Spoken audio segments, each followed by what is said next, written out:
Mga kapatid, magandang gabi po sa inyo. Turbocharged engine or naturally aspirated engine? Ano ang gusto nyo? Ano ang ginagamit nyo? Anong sasakyan nyo ngayon? Yan ba ay nakaturbo or yan ba ay naturally aspirated engine?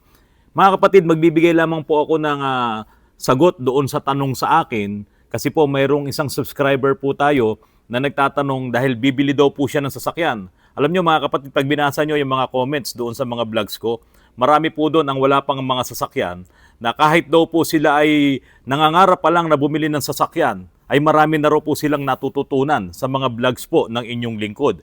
Kaya nga po ngayon ay sasagutin ko rin yung isang katanungan na ang sabi po niya ay ano daw po ba ang mas okay na bilhin kung yun daw po bang mga nakaturbo na mga sasakyan or yung isang naturally aspirated engine na di gasolina ang kanyang bibilhin. Ano daw po bang mas matibay at alin daw po ba ang mas reliable doon sa dalawang yon?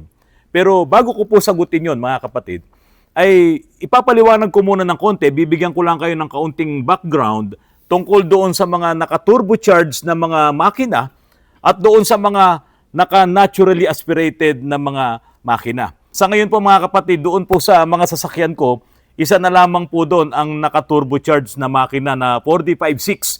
Yun nga po nga Generation 1 na Pajero po na ginagamit po ni Sargento. Halos lahat po ng mga sasakyan ko ay di gasolina na po. Ngayon, ito po mga kapatid ang konting background ng turbocharged engine. Ito pong mga sasakyan na nilagyan ng turbo noong araw, nung iyan ay sumikat, ay dahil nga po para makatipid sa konsumo ng fuel, ng diesel at ng di gasolina ng mga sasakyan. Noong araw po kasi ang mga sasakyan ay talagang naglalakihan ang mga cylinder, ang mga piston. So dinadamihan pa yung mga piston na yan. Kaya nga yan ang merong straight 6, merong B6, merong 8 cylinders ng mga sasakyan, merong pang 12 dahil nga po para lumakas ang kanilang makina. Pero ang bibigat din ng mga makina na yan, kaya lalong lumalakas sa konsumo ng gasolina ang mga sasakyan ng araw. At maging yung mga diesel engine, kailangan talagang malalaki ang bore, malalaki ang mga piston para mas maraming hangin ang mahihigop at mas marami yung i-compress nila. At kapag yun ay nagkumbas, sumabog, malakas po yung power na ibibigay po nung process ng combustion po na yon. Dahil nga po sa ang technology ay talagang tumataas, itong mga makina na to ay gawing turbocharged. Yung turbocharged po, yan po yung force induction. Yung turbocharger po na magpapasok ng malakas na hangin doon sa cylinder na kahit maliit ang cylinder mo, isisiksik niya ngayon doon sa loob ng cylinder at i-compress ng piston yon at yun ang magbibigay ng malakas na power.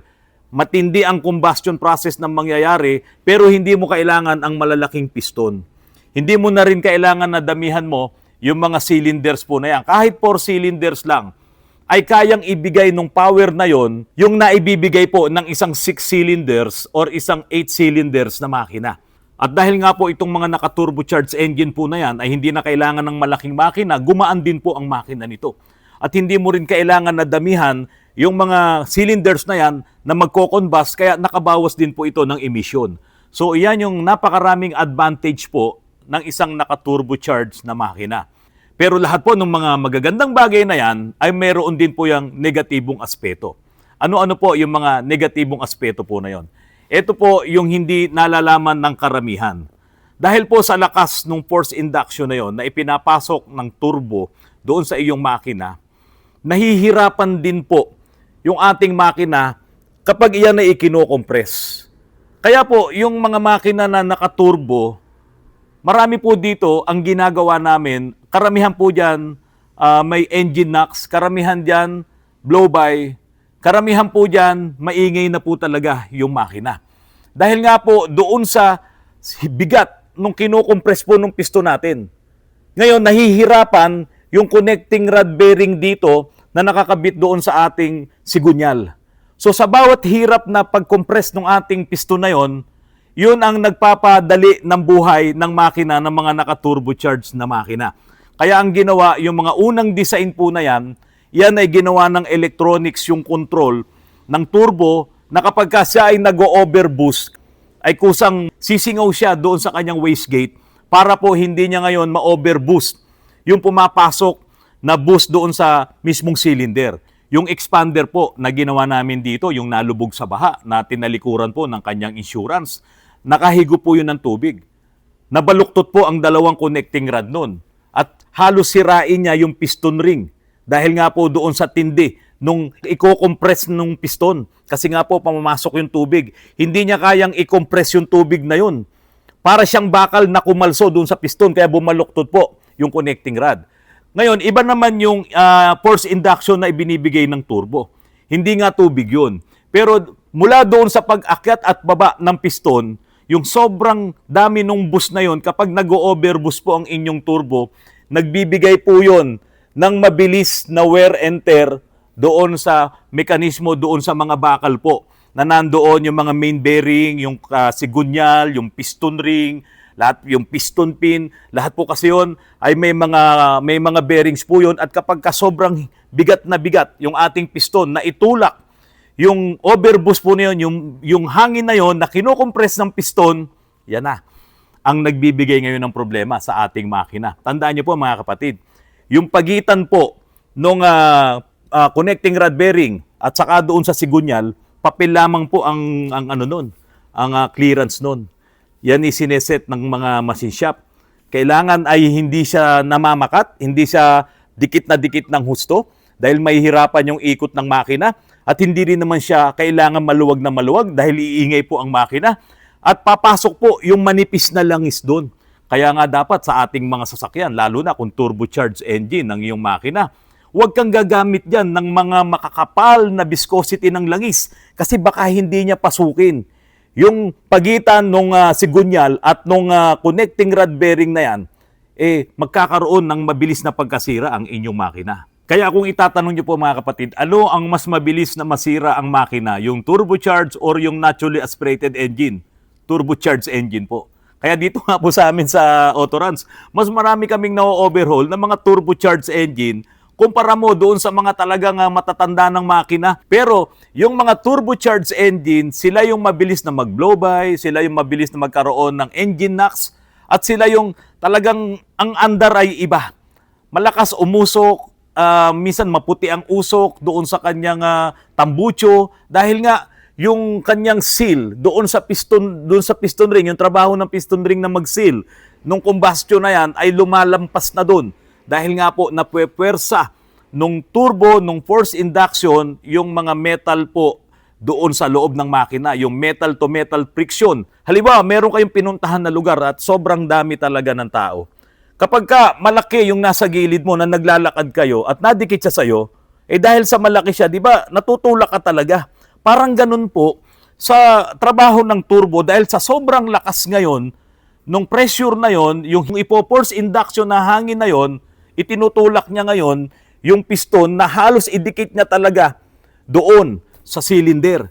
Kaya lalong lumalakas yung metal-to-metal friction at hindi nga nagtatagal ang mga makina nitong mga naka-turbocharged engine. Pero may ginawa nga po dyan. Halos lahat po ng mga modern engines ngayon na naka-turbo ay naka-electronics na ang kanilang wastegate. Naka-electronics na ang turbo actuator, at maging yung MAP sensor po, yung manifold absolute pressure sensor, ay ginawa nilang mas maganda ang trabaho nito. Kasi kapag ka nasira itong MAP sensor na ito at hindi niya na susukat yung sobrang taas ng absolute pressure doon sa yung intake manifold, mag-overboost po talaga yan. At iyan ang sisira ng ating makina. Kaya nga pagka nagkaroon kayo ng low power, nasira yung MAP sensor, or natanggal yung hose doon sa MAP sensor, naglo-low power kayo kasi nga automatic hindi niya pagaganahin yung turbo para hindi ka ngayon makakuha ng boost diyan po sa turbo.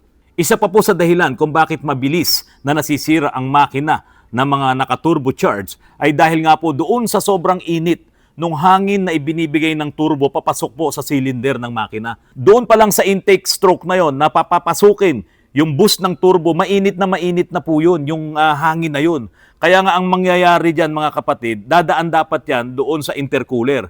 Pero yung mga lumang design ng mga engine ay wala pa pong mga intercooler. Katulad nung crosswind na lumang design, yung mga sportibo na yan, walang intercooler yan. Kaya yung init na nako-compress, yun ay papasok pa doon sa intake manifold. At yung init na yun ang magbibigay pa ng matinding stress sa ating makina.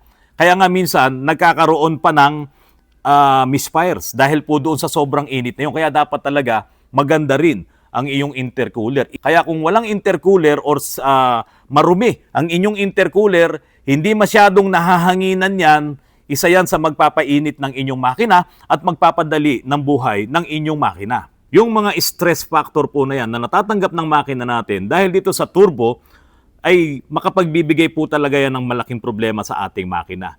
Meron pa yung may bisyo na kapag in-start nila ang engine nila dahil sa medyo maingay yung kanilang tambutsyo or baka mahilig sa racing yan or gusto nilang painitin kaagad ang kanilang engine, nire-rev nila ng nire-rev yan habang naka-stationary lang. At tinitignan kasi nila kung yan ay umaabot pa doon sa 4,000 RPM. Napakadelikado po noon. Kapag nakahinto kayo at ang inyong RPM ay pumapalo ng 4,000, 4,500 to 5,000, matakot po kayo dyan. Kasi baka hindi gumagana yung inyong map sensor. Kasi delikado po yan para sa makina natin. Red line nga yun eh. Kaya yung ibang mga engine, yung ibang mga models ng mga sasakyan na nakaturbo, mapapansin nyo, minsan 3,000 lang, 3,500 lang. Kasi inaabatan yon nung sensor na huwag kang mag-overboost. Kasi bawat piga mo doon, pinepwersa talaga niya yung mga pyesa doon sa loob ng cylinder. Yung piston, piston ring, piston pin, connecting rod bearing, main bearing, lahat pinepwersa niya yun. E biro mo, piga ka ng piga sa accelerator mo, hindi mo alam, ini-stress mo na yung engine mo. Kaya may mga modelo ng sasakyan, kapag ka ginagawa nyo yan, 3,000 na RPM lang. Tapos yung iba, nagugulat, mahina yung turbo ko kasi ayaw pumalo ng 4,000, ayaw pumalo ng 5,000 RPM. Nagkakamali po kayo.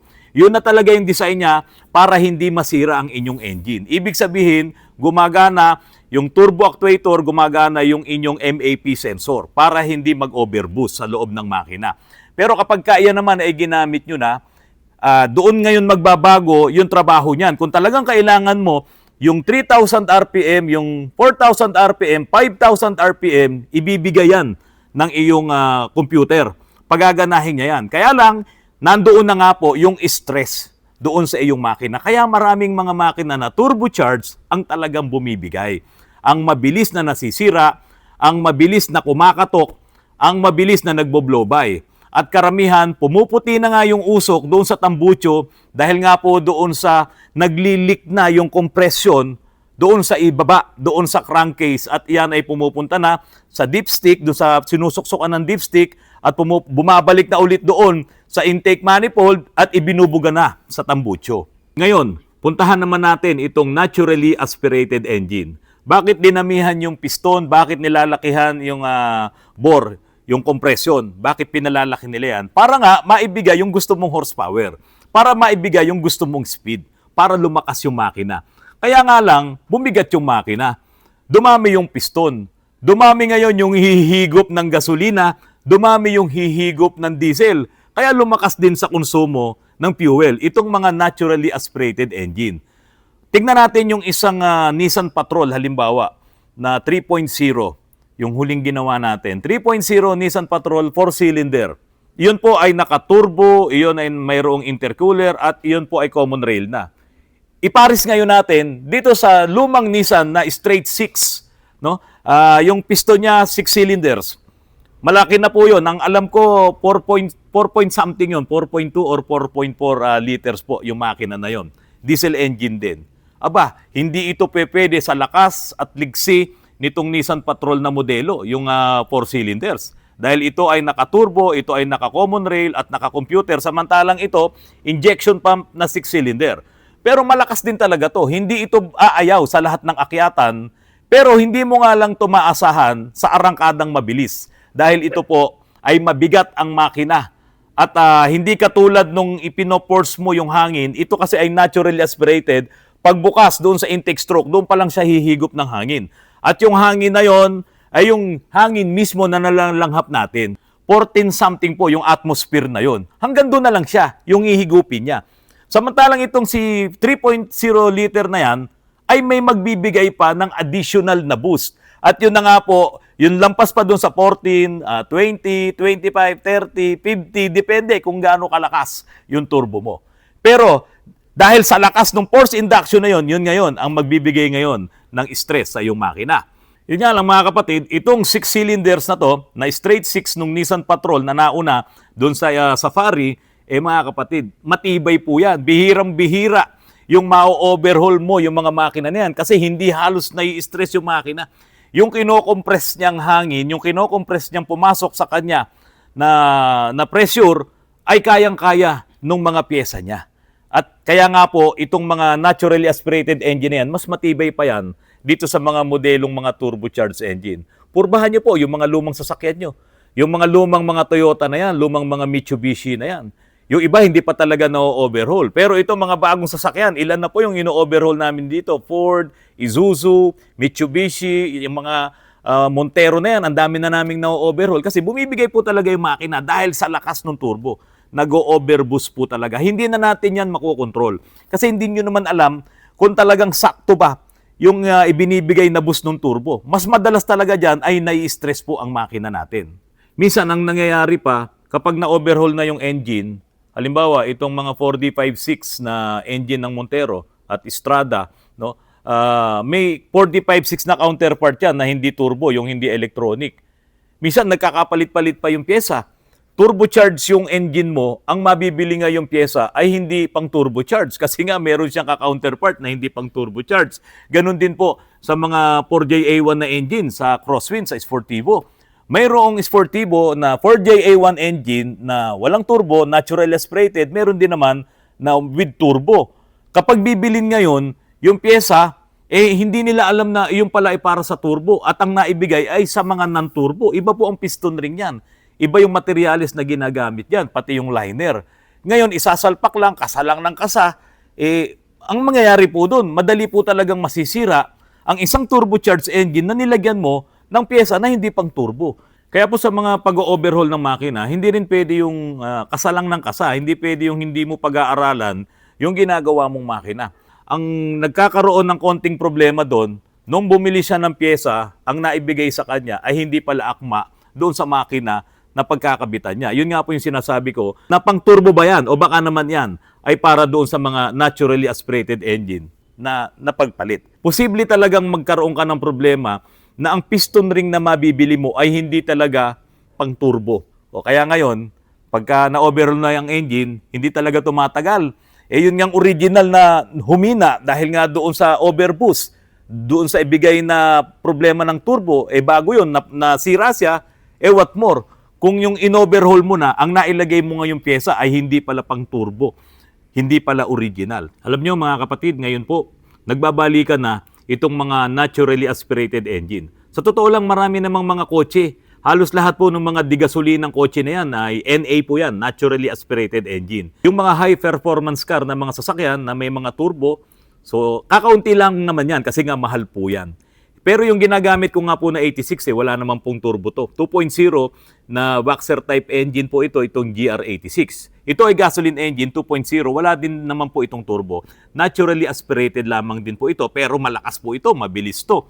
Ngayon, yung mga sasakyan na nagdaratingan ngayon, mga hybrid na mga sasakyan, ito po ay mga naturally aspirated. Lahat po ng mga hybrid ngayon na dumarating na mga digasolinang sasakyan. At maging siguro, kung wala pa kasi ako nakita na hybrid na diesel na naturally aspirated, so malamang yan ay NA din, yung mga makina niyan. Mas dinevelop na nila ito, mas pinatipid nila ito, at mas pinatibay, at mas pinalakas.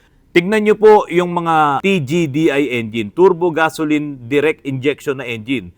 Tignan nyo yung mga makina niyan, ang bilis mawasak niyan. Yan nga po yung may mga problema doon sa low speed pre-ignition. Pero mas marami yung mga naturally aspirated engine na mga digasolina, mas marami yan. Ang talagang matitibay at hindi mo yan basta-basta mapapablow by kung ikaw ay maalaga po sa inyong sasakyan. Sa mga naturally aspirated engine na digasolina ng sasakyan, kakaunti lang naman ang i-maintain mo dyan, spark plugs. Tapos yung ignition coil, yan ang kadalasan nasisira. Pero yung mga injectors niyan, bihirang-bihirang masira yan. Yung fuel pump niya, napakadali niyan kapag ka nasira, mura lang yan. Unlike dito sa mga high pressure pump ng mga turbocharged na diesel engine. So ibig sabihin, itong maintenance mo sa mga naturally aspirated engine na mga medyo modelo na rin sasakyan, mabababa na lang po ang maintenance niyan. Kumpara mo dito sa mga turbocharged engine, sa turbo pa lang, Ang surplus, pinakamura, 30,000. O kung may makukuha kang 15,000, China yun. Bibili ka ba nun? So yung mga Japan surplus, 30,000 pinakamura. Tsambahan pa kung makakakuha ka ng talagang matino. Ngayon, pagka brand new, ayan na, napakamahal. Merong nagsisimula sa 75,000 to 100,000 plus ang turbo. Turbo pa lang yun. Pagka nasira ang actuator, 13,000, 16,000, yan ang mga presyo niyan. Yung mga sensor niyan, ang mamahal din po. Unlike dito, sa mga naturally aspirated engine, hindi ganun kamahal ang mga pyesa, hindi ganun kadami ang mga pyesang masisira. Diyan sa mga turbocharged engine sa hose pa lang, nagbibigayan yan. Maging yung intercooler po, kapag yan ay nagbara, kapag yan ay nagkaroon ng butas, ang mamahal din po ng mga pyesa na yan. At talagang mas madalas na nagkakaproblema itong mga naka-turbocharged engine compare doon sa mga gasoline engine na naturally aspirated. Pero ito mga kapatid, yung dati kong Fortuner na 2008 na binenta ko, maging yung Grandia, na parehas sila ng engine na 2.5 liter na KD engine, kumukonsumo lamang po yun ng 6.5 liters sa city driving kapag ka medyo matraffic. Maswerte ka ng maka 7.5 liters per kilometer sa city driving. Kapag ka highway, medyo matipid siya. Nagte-12, 13, 14 kilometers per liter sa highway. Pero yung konsumo na yon, kung ikukumpara ko dito sa mga gasoline engine car ko po, halos parehas lang sila. Ganon din ang konsumo nitong si BMW. 6.5 liters sa city driving. Nagmahal lamang po ng halos 10 piso itong si gasolina kay diesel. Kung titignan nyo po yun. Ganon din halos ang kanilang konsumo. Parehas lang sila, mahal lang ang gasolina. Pero itong BMW na to, maging yung mga Honda po na sinabi ko sa inyo, yung Honda City, bihirang-bihira po itong masira. Alaga ka lang sa change oil, alaga ka sa palit ng air cleaner para hindi nagbabara, ay hindi malaki ang maintenance. At hindi pa nga ako nagpalit ng ignition coil doon sa Honda City ko. Yung spark plug, after 40,000 kilometers na tinakbo, nagpalit na po ako. At ngayon ay nasa 100 na siya, kaya nakadalawang palit na po ako ng spark plug doon. Dalawang set na. So, itong mga luma kong sasakyan na Fortuner, pati yung naibenta ko na yon, naibenta ko na rin yung Grandia. Antindi po na maintenance niyan. Palinis ka na EGR, palit ka ng mga filters, yung change oil mo. Tapos talagang hindi lang naman EGR, pati manifold. Talagang malaki po ang maintenance kapag ka diesel ang iyong sasakyan, lalo na't nakaturbo. So para doon sa nagtanong na ano daw po ba ang bibili niya kung naturally aspirated engine or turbocharged engine, ako po, personal na opinion ko, mas gusto ko na itong mga digasolinang sasakyan na naturally aspirated engine. Ngayon, dahil nga ang future naman talaga ay electric vehicle or itong mga hybrid vehicles po na yan, kung may pambili na tayo ng hybrid na modelo, i-try nyo na yan, yung mga hybrid na yan. At yan po ay naturally aspirated engine ang katambal ng electric motor. So, kung hindi pa kaya yung mga bagong mga sasakyan, yung mga second hand, katulad ko, puro second hand lang po yung gamit ko. At sigurado naman, kapag nakabili ka nung bata pa at maganda pa na sasakyan po pinag-usapan natin ay may enjoy mo yan na iyong ginagamit. Medyo mataas ang pagpapakarga ng gasolina, pero hindi naman mataas ang maintenance mo. At masisigurado mo, pagka maingat kang gumamit ng sasakyan mo, magtatagal po ang buhay ng mga naturally aspirated engine po na yan. Mga kapatid, maraming salamat sa patuloy na pagtangkilik nyo po sa aking channel. Mabuhay po ang lahat ng mga mekaniko na vlogger. Kasi lahat ng mga kaalaman natin ay na-share pa po natin sa mga batang mekaniko na kailangan din talagang magkaroon sila kung ano yung nalalaman natin, ibigay natin sa kanila. Dahil hindi naman tayo habang panahon na malakas. Hindi tayo habang panahon na nakakapag-repair ng mga sasakyan. Dapat hindi sila maubos. Sa ibang bansa, sa Europe, yan ang problema nila. Bihira na ang mga mekaniko na gumagawa pa ng mga sasakyan nila tapos nagpalit ng technology, lalo sila ngayong nagkaproblema. Dapat hindi mangyari yan dito sa Pilipinas. Dapat dumami pa yung mga kabataan na magiging mekaniko dahil hindi mauubos ang sasakyan na makikita mo sa lansangan. Mga kapatid, magandang gabi po at maraming salamat sa inyong lahat.